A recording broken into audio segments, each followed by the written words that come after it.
Routine weekly briefing for Central North Carolina, covering the period from Monday, July 7th through Sunday, July 13th. However, we will start with something that is not routine. We will talk about Tropical Storm Chantal that ended up coming through the area over the last 24 to 36 hours. On the left-hand side, you can end up seeing a map. Most of these observations are from CocoRa's observers. You can end up seeing a couple of red dots along the 15501 corridor. We did have a couple of isolated reports of around 10 inches of rainfall. The image on the right-hand side is taking radar imagery and combining that with the point observations themselves to fill in some of the gaps in between. And again, you can see that there are several shades of red. I tried to balance the transparency so that you can see the geographic locations underneath. But again, you can see that there are some pockets of the deep red color kind of approaching the magenta, again, of that 8 to 10 inch range. Taking a look at local area river observations and forecasts, those sites that have circles, those are showing what the observation heights are, whether they are in major, moderate, or minor flood category. And then the squares around some of those sites are showing what the forecasts are and what those gauges are. And I'm going to allow a guest visitor to speak for a second a little bit more about this hydrology stuff. Excellent. So I just want to show a few hydrographs from the sites that are in flood. This is the Haw River. On the left is the Haw River at Haw River. On the right is the Haw River near Bynum. You can see they have both reached major flood stage and are near or potentially past the record stage that was set during Fran. The Haw River at Haw River has crested and is on its way back down. That is forecast to fall below flood sometime tonight or tomorrow.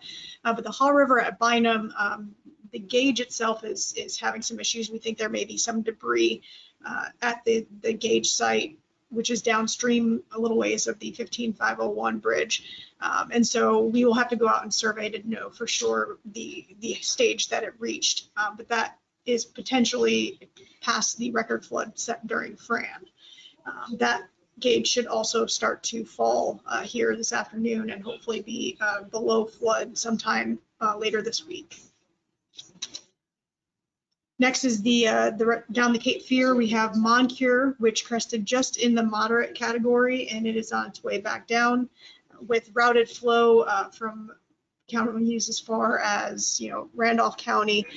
There are some additional, not necessarily rises, but prolonged flooding at that gauge for the next couple of days as that flow makes its way down to the gauge itself. And then the Cape Fear at Lillington, that's going to see the routed flow from Moncure.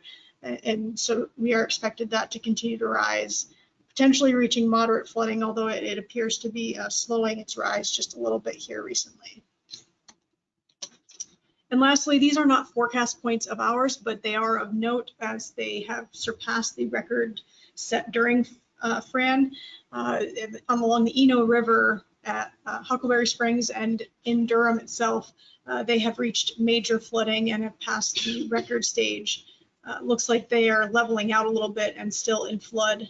So places along the Eno River and even the Flat River, basically any of the smaller streams, tributaries, rivers in Durham, Orange, Person County, those places are going to continue to be elevated for probably at least today and tonight, if not into tomorrow. So folks, out and about want to be careful along low water crossings, anywhere where the river approaches or crosses a street or a road. Appreciate it, Casey. Thanks for your help. And now on to our more routine slides, going on with the upcoming weather pattern for Central North Carolina. In the wake of Tropical Storm Chantal, isolated showers and thunderstorms are possible east of the triangle today. And then after today, we're expecting diurnally driven showers and thunderstorms through the rest of the week, with the greatest coverage occurring Wednesday, Thursday, and Friday. Today, we can't rule out a few isolated locations reaching our heat advisory criteria of 105 degrees. However, more widespread coverage of that is possible east of US 1 on Tuesday afternoon. And we are expecting lows to be in the low to mid 90s through much of the week. Again, heat risk is an experimental product. This tells us how unusual the heat is for this time of year. And so you can see that most of our area today is in the moderate category, where most individuals who are sensitive to heat would be at risk of heat-related impacts, with some smaller areas of the major category, which would affect anyone who doesn't have effective cooling or adequate hydration. You can see that that coverage is greater on Tuesday, and it reduces a little bit on Wednesday. By Thursday and Friday, we will drop back to the minor and moderate heat risks. Looking at the accumulated precipitation forecast through the next 5 days, again, you can see that that's pretty spotty across our area today in the upper left, and then that coverage increases as we go along through the week, Tuesday, Wednesday, Thursday, Friday. By the time that you're taking a look at the 5-day totals in the bottom right-hand corner, you can see any locations that have at least a purple color are looking at least 1.5 inches of rainfall over the 5-day period. The Weather Prediction Center's excessive rainfall outlook Monday through Wednesday, no additional concerns over the next 24 hours of excessive rainfall. However, there are some isolated instances of flash flooding possible on Tuesday, again, primarily east of US 1. And then that flash flooding is possible anywhere on Wednesday. And even though we aren't showing the graphics here, that threat continues into Thursday and Friday. Locations that receive significant rain from Chantal would be especially sensitive to anything that ends up going on. And as always, localized urban flooding would be the most probable when heavy rainfall occurs. Taking a look at our severe thunderstorm potential over the next 8 days, in the upper left-hand corner, again, that light green color is just kind of saying thunderstorms are possible. That does not indicate any severe thunderstorms. The darker green color that you see on Tuesday and Wednesday is showing that level 1 threat, the marginal threat, for some storms possibly being strong to severe, and damaging winds appears that it would be the primary hazard each of those days. As we take at the Atlantic tropical outlook, that was, I believe, the last outlook for Tropical Depression Chantal, which is continuing to move northeast across Virginia. At this point, the National Hurricane Center is not monitoring any other locations for development across the Atlantic Ocean. As we take a look at our 8 to 14-day temperature and precipitation outlook, you can see our area is in a 33 to 50% chance of above normal temperatures from July 14th through July 20th. And then our area is in a 40 to 50% chance of above normal precipitation through that same time period. And at the bottom of the screen, you can see that our normal high temperatures this time of year are around 90 degrees with normal low temperatures around 70 degrees. Taking a look at the experimental graphical hazardous weather outlook, we've already covered most of these boxes, but I just want to highlight them again. Again, the severe thunderstorm risk Tuesday and Wednesday is specifically for thunderstorm winds on Tuesday.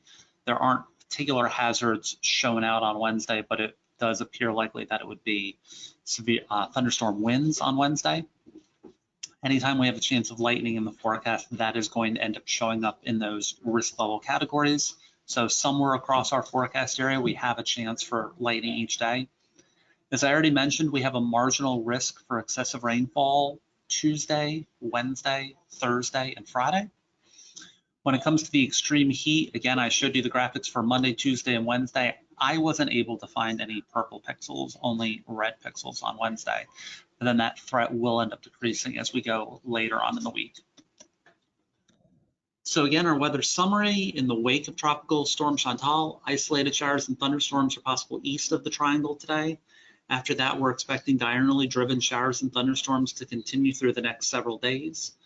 Our most likely day that we might approach heat advisory criteria would be across our eastern counties on Tuesday afternoon. And then our hazards and impacts on the right side of the slide, I'm just going through these in the order that I presented them. A moderate to major heat risk today through Wednesday, especially in the coastal plain and the triangle. A marginal risk of excessive rainfall possible Tuesday through Friday. And a marginal risk of severe thunderstorms, primarily wind damage, on Tuesday and Wednesday.